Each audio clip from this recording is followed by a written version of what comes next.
Hello friends, welcome back to the new video. In this video guys, we are going to talk about how to on reading mode in our Redmi phone. Guys, you want to on your reading mode in your Redmi phone, so guys you can on it. And guys, now let's see how to on reading mode in Redmi phone. In this video guys, I am going to show you guys. So before starting video friends, I want to tell you if you are in my channel and guys you are watching my video first time, so guys first of all go and subscribe my channel, click the bell icon and like my video. So friends, now let's start video. Friends, first of all come in your phone setting,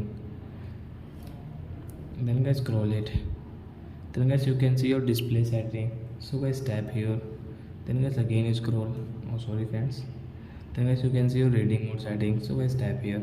Guys, reading mode makes the colors of your display warmer, allowing your eyes to relax. Then guys more, and guys you can adjust from here. Guys, you can use,